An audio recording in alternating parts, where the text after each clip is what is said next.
So in order to understand how hair strokes work, we need to understand that there are several types of them and how we can create them. So first we need to learn how to do them. The first step is the monoline stroke.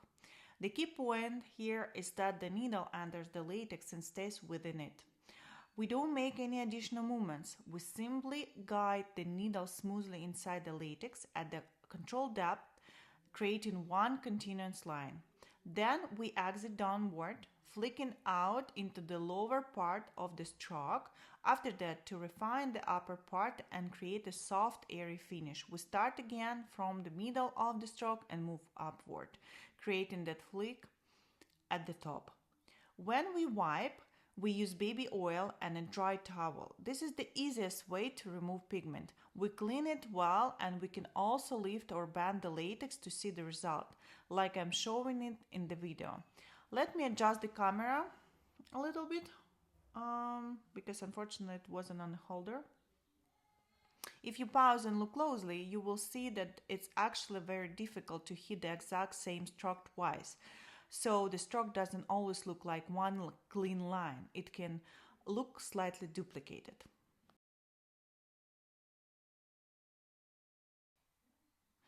The second type is the one we actually use in our work, the one we will be working with.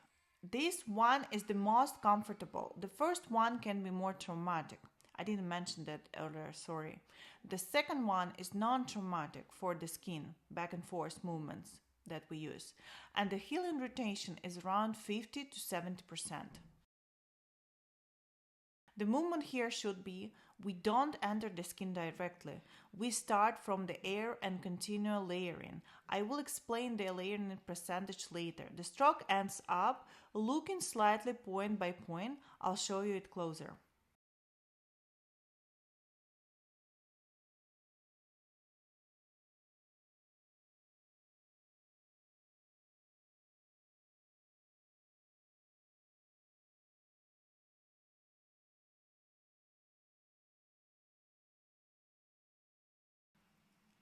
Let's clean it with the baby oil. So baby oil and paper towel works really good for the latex, as I mentioned before.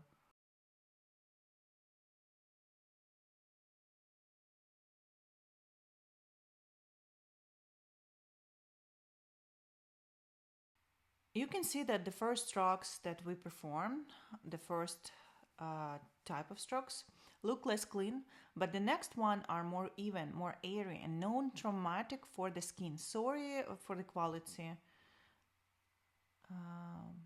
Yeah, this was filmed at night because I couldn't find a stand for the phone.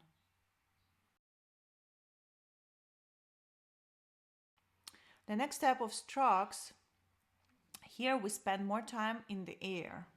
We move faster, but barely touch the skin, so the strokes are even lighter and more airy.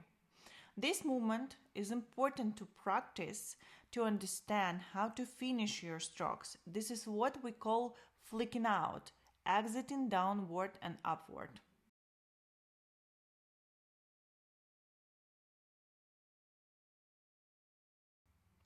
And as you can see, the overlapping is less percentage than the previous one.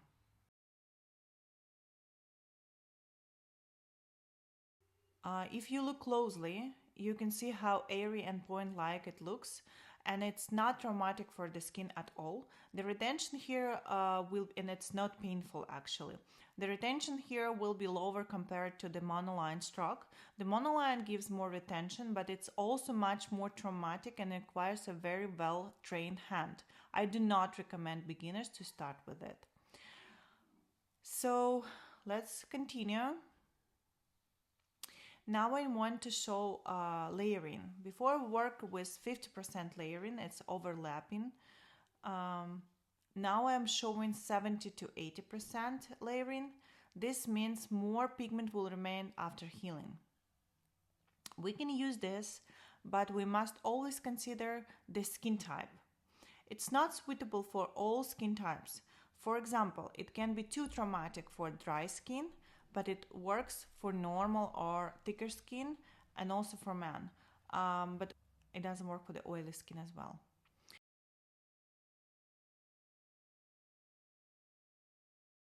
Yeah, so you can see it's 50% that one that I showed you, the second type, and 70-80% the fourth type of strokes. So now what is the homework?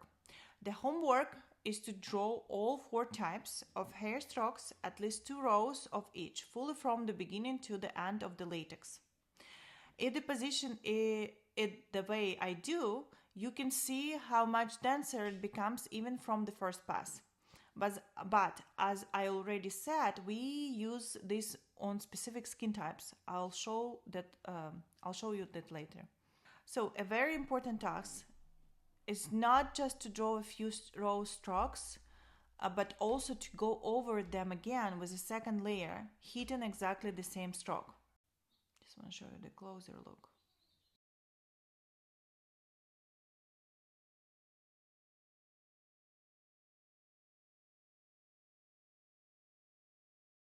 Let's try to perform the second layer.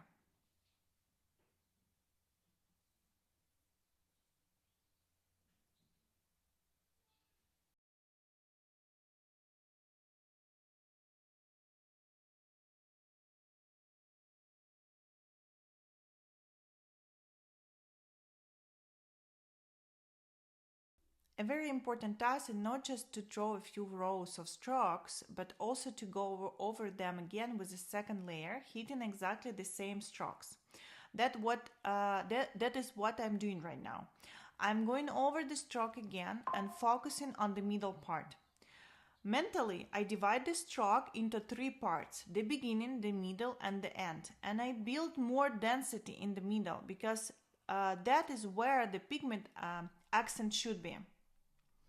I'm working with about 50% layering. It may look like 70 or 80% density, but the stroke still remains airy. We do not oversaturate it to maintain the nano technique effect.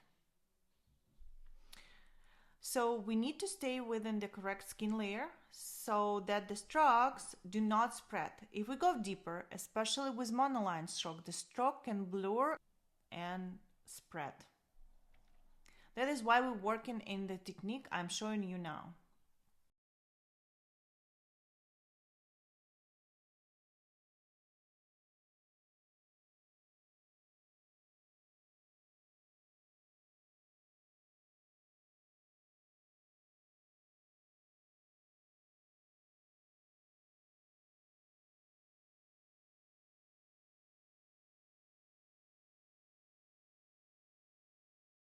I want you to draw curved strokes using the same 50% layering technique because this will appear very often in your pattern in both directions. I also want you to draw another type of strokes that we will use in the pattern.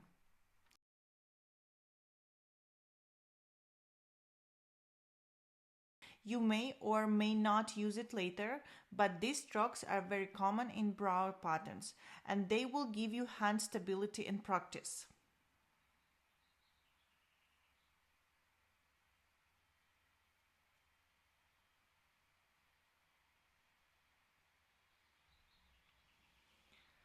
And this is exactly what we are doing now to make your work easier and reduce the difficulty when you move to a real model. You can apply and wipe it off, creating soft, airy strokes, not oversaturated and not too deep. Do 2 to 3 rows, the more the better. Practice is everything in nano brows.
Now I will draw again,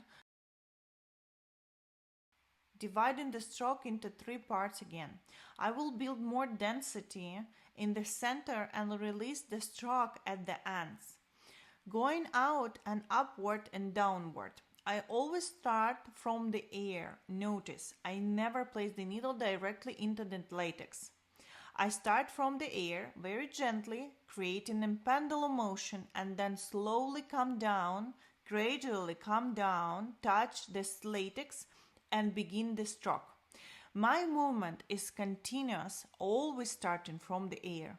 Here as well, I focus on the central part of the stroke.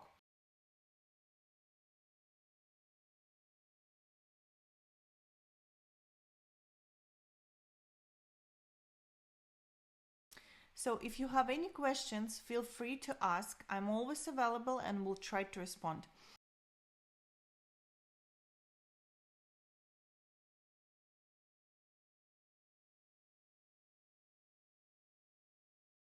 To achieve a good result on skin, you need multiple passes, around 3 to 5 passes per stroke. It's on the live model. But if your hand is already trained on the latex, it will be much easier for you to work on real skin.